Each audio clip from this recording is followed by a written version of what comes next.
Hey everybody, welcome to Cowboy Criminology. I'm Derek Judd, your host. Of course, I am the Cowboy Criminologist. So there are some universal truths when you're talking about criminal behavior. And one of those truths is the older your victim, the younger your offender tends to be. And this is not a hard, fast rule, except when it happens inside a home, okay? Generally, these types of offenses are committed by youthful offenders, and it's done because they lack the criminal sophistication, the mobility to be able to pull off a particular crime anywhere else, okay? And you might ask yourself, why would somebody in their teens break into the home of somebody in their 70s, 80s, or 90s and commit a sexual assault? Well, it has nothing to do with paraphilia or attraction or anything like that. What it has to do is with the ability of the offender to control the victim. And usually older victims will tend to keep more cash and valuables lying around. These types of crimes, you're often going to see an offender who's trying to figure out what type of offender they're going to be in the future.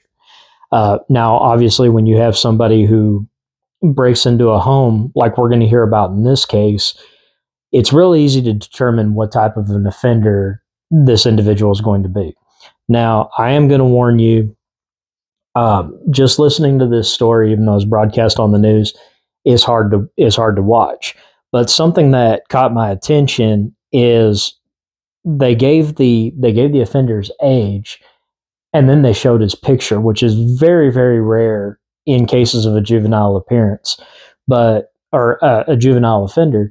But as the reporter goes on to say, they did so because of the severity of the crime. And so I just want to share this video with you, and we'll talk about the rest here in just a moment. And developing at noon, a shocking update to a story from last week. A 14-year-old boy is accused of sexually and physically battering a 91-year-old woman in Marion County. Our Ezzy Castro has the latest. According to investigators, it was a neighbor surveillance video that helped deputies in this case, as well as DNA evidence, which helped them identify the suspect. Deputies say this is him, 14-year-old Jesse Stone, who was arrested just yesterday. And despite his young age, we are naming him and showing his picture due to the severity of the charges he is now facing. Deputies say it was on June 9th around midnight that Stone entered the 91-year-old's home in Reddick. They say he allegedly beat her, then sexually attacked her before he took off. According to the arrest report, the victim told deputies that a young boy by the name of, quote, Randy John had stopped by her home the day before to talk to her and described him as a good boy. She also said the boy would stop by her home when he was younger, but hadn't done so in a while. Deputies later identified the boy as Stone, and on June 13th, deputies took Stone in for questioning. They say he admitted to entering the victim's home to watch pornography before he sexually abused her. Right now, one has brought a lot of services for the victim, anything that the victim needs, and help her any way we can, and that family, and knowing that she has quite a traumatic event that she's dealing with right now. Last night, Sheriff Billy Woods released a statement that reads in part, "I'm very proud of the hard work that my detectives and forensics team have done on this case to bring about a quick closure. This type of unimaginable violence is still shocking to me after all of my years in law enforcement." As for Stone, he was taken to the Department of Juvenile Justice Center in Marion County. He's now facing charges of sexual battery and burglary. In the studio, Ezzy Castro, Gonna Results, News 6. So that's a very telling thing. And you read the quote from Sheriff Billy Woods talking about in his time in law enforcement, crimes like this continue to be shocking, and they are. Here's the thing: they are rare enough that you don't want to find the boogeyman in the mirror. You don't want to see him behind every bush, behind every car, anything like that.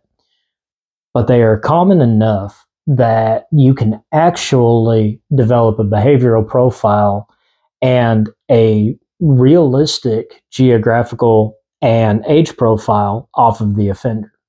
Like I said before, it has nothing to do with being a paraphilia, but this young man had a fantasy. The fantasy grew. He wanted to try it out, but he wanted to do it in a time, place, and manner where he had a good chance of avoiding detection, for one, and two,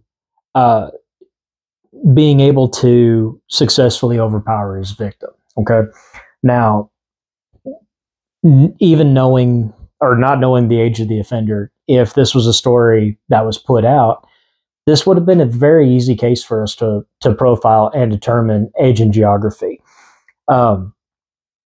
Crimes like this, it's typically going to be somebody local to the neighborhood within about a 5-block radius, 10 on the outside. Basically a distance that a teenager would be able to cover on foot or on a bicycle. The fact that no valuables were taken shortens or makes the age less than, say, if valuables were stolen. And depending on the valuables that are stolen, that can kind of give you an estimate about the age of the offender. So let's say jewelry or antiques were taken. Well, most of the time, in most states, to pawn anything, you have to have a driver's license. You have to be over 18, some cases 21, depending on what you're trying to get rid of. So fencing stolen items is not the easiest thing in the world, but a youthful offender is only going to look for stuff that has immediate value to them, and that's going to be cash. Now, obviously, none of that was taken here, but like I said, we still would have been able to determine age based on what was taken. We also would have been able to make a good argument for the fact that he doesn't possess a lot of criminal sophistication. Lack of criminal sophistication usually happens from one of two things, and that's either a lack of intelligence or a lack of experience, lack of age.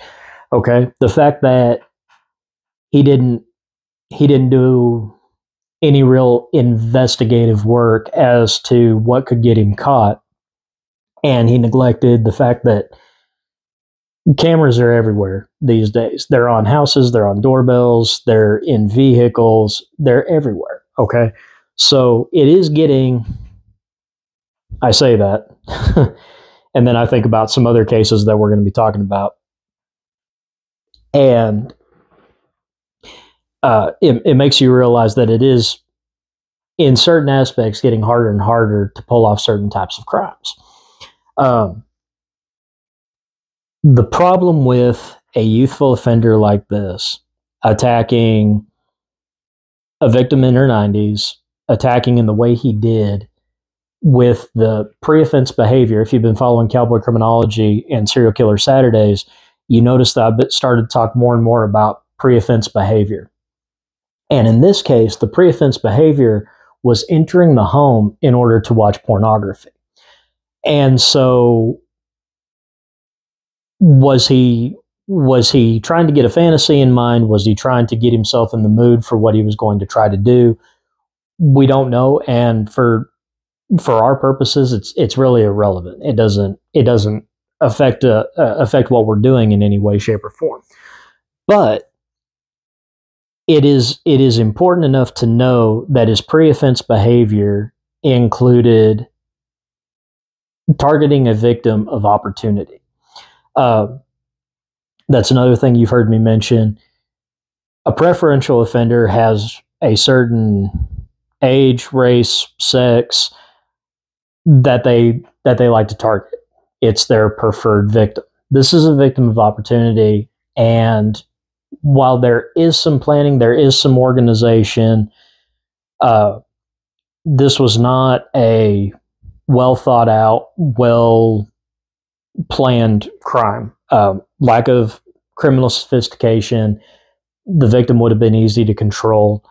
And so, if you ever come across a case like this where the victim is elderly and there's a sexual assault, there's a lot of violence, but there's no theft, no burglary, no vandalism, no ransacking, things like that, start thinking of a younger offender, okay?